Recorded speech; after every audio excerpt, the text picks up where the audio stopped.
Bab 43, Fitnah. Lela melepas kepergian Meisya yang dipapah oleh ibunya. Terima kasih, aku tahu jika kamu wanita yang sangat baik, dia memeluk Lela. Aku yakin jika sekarang Meisya akan jauh lebih baik lagi, berkatmu. Lela langsung menggelengkan kepalanya.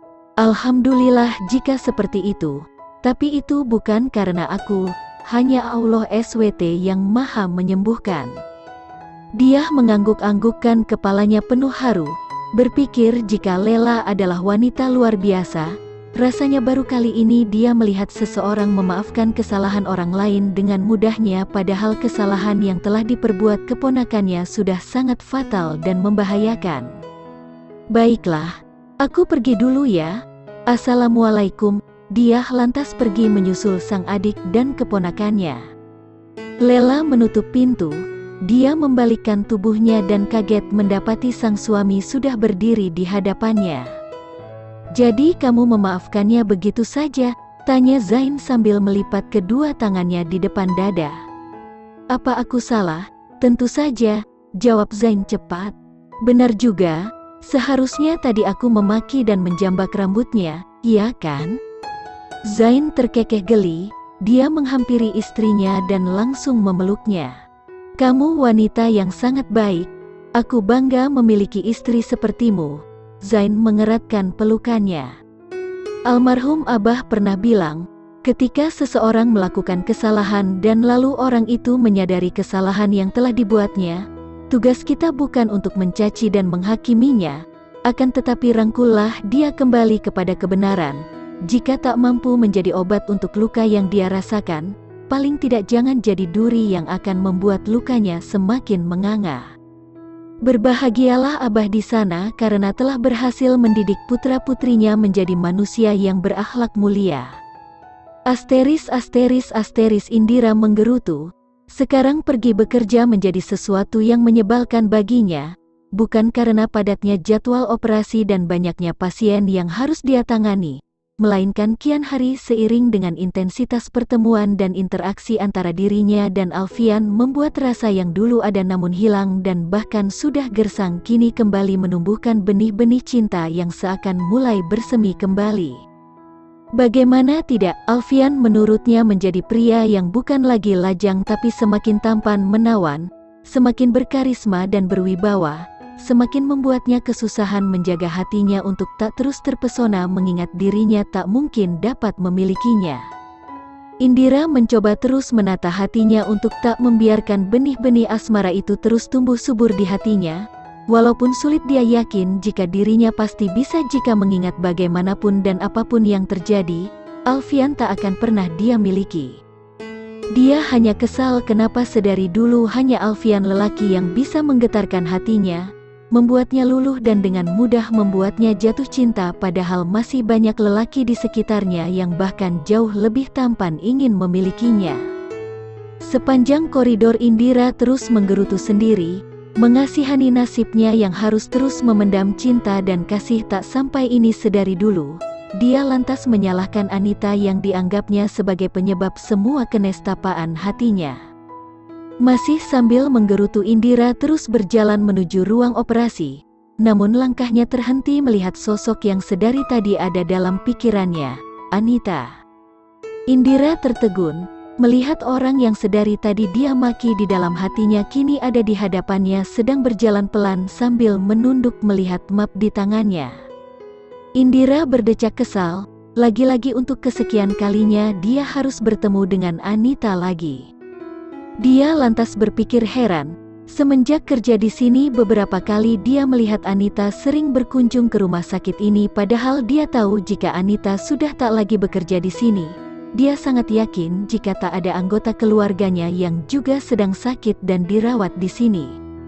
Namun kemudian dia memilih untuk tak peduli. Indira kembali berjalan dengan mempercepat langkahnya berharap Anita tak melihat dan menyapanya. Baru beberapa langkah, Indira kembali dibuat tertegun melihat Alfian yang tiba-tiba muncul dari sebuah ruangan sedang berjalan di belakang Anita.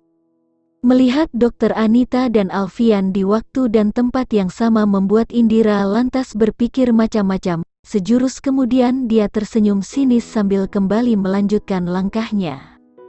Indira segera berjalan cepat mendekati Anita dan menyapanya. "Sedang apa di sini?" tanya Indira dengan ramah. "Aku sedang ada keperluan dengan temanku," Anita menjawab juga dengan ramah dan hangat sambil mengangkat map di tangannya. Alfian yang hampir melewati keduanya tampak masih berjalan santai. Dia terus berjalan sambil menundukkan kepalanya. "Dokter Alfian," tiba-tiba Indira mencegat langkah Alfian. Alfian tentu saja kaget. Dia langsung mengangkat kepalanya melihat sekilas Indira dan Anita bergantian. "Apa operasinya sudah selesai?" Indira berbasa basi.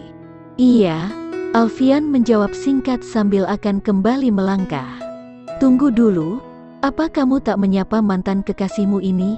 Indira menunjuk Anita. Anita langsung terkesiap, sementara Alfian hanya menggelengkan kepalanya sambil akan kembali melangkah. Namun Indira menghalangi jalan Alfian. "Kenapa? Apa kalian sudah melupakan masa-masa indah kalian dulu? Hampir 5 tahun loh kalian berpacaran." Indira tersenyum-senyum sendiri. Anita menarik tangan Indira agar memberi Alfian jalan. Indira menepisnya, sambil terus melihat Alfian yang sudah terlihat kesal. "Maaf, itu bukan urusanmu." Alfian kembali akan melangkah. Lagi-lagi Indira menghalangi langkahnya. "Aku tahu jika kalian masih berhubungan baik walaupun masing-masing sudah memiliki pasangan, tapi benarkah jika hubungan itu hanya sebatas pertemanan atau karena masih ada cinta yang terpendam di antara kalian?" Indira mencoba memprovokasi. Anita kembali terkesiap, sementara Alfian menundukkan kepalanya dengan sangat kesal. "Indira, apa maksud kamu?" Anita dibuat syok dengan semua perkataan Indira. "Bisa saja kan kalian memanfaatkan kepercayaan pasangan kalian masing-masing dengan masih menjalin hubungan di belakang mereka diam-diam." Indira menatap sinis Anita dan Alfian. Anita terbelalak. "Bisa saja rumah sakit ini menjadi tempat kalian untuk saling bertemu, melepas rindu." Plak, Indira kaget karena tanpa diduga Anita menamparkan wajahnya. "Fitnahanmu sungguh keji." Anita yang sudah tak bisa menahan diri lagi, terpaksa memberi Indira sebuah tamparan untuk menghentikan semua perkataan kejinya. Indira yang kaget langsung memegang pipinya dan melihat sekitarnya. Untung saja mereka sedang berada di lorong yang sepi sehingga tidak ada yang melihat. Jika tidak tentu saja dia akan sangat malu ditampar keras oleh Anita seperti itu. Alfian hanya bisa tertegun juga dengan marahnya. Namun apa daya, dia tak bisa melakukan sesuatu, selain bersabar dengan segala tuduhan Indira padanya dan Anita. "Sepertinya tuduhanku benar." Indira tersenyum sinis. "Tamparan ini bukti jika kalian masih ada sesuatu. Tidak usah banyak bicara, buktikan saja jika menurutmu itu benar." Alfian melirik Indira kemudian kembali melangkahkan kakinya. Anita terus menatap Indira dengan tajam. Sorot matanya memancarkan sejuta kemarahan. Namun kemudian dia memilih untuk tak meladeni Indira lagi. Anita kembali berjalan di belakang Alfian yang sudah terlebih dahulu. "Bagaimana dengan reaksi istri dan suami kalian ya jika mereka tahu jika ternyata kalian berdua menjalin cinta terlarang?" Indira membalikkan badannya melihat Alfian dan Anita yang meninggalkannya. Alfian dan Anita serentak menghentikan langkahnya. Lain halnya dengan Alfian yang memilih untuk tak menggubris perkataan Indira dan kembali melanjutkan langkahnya.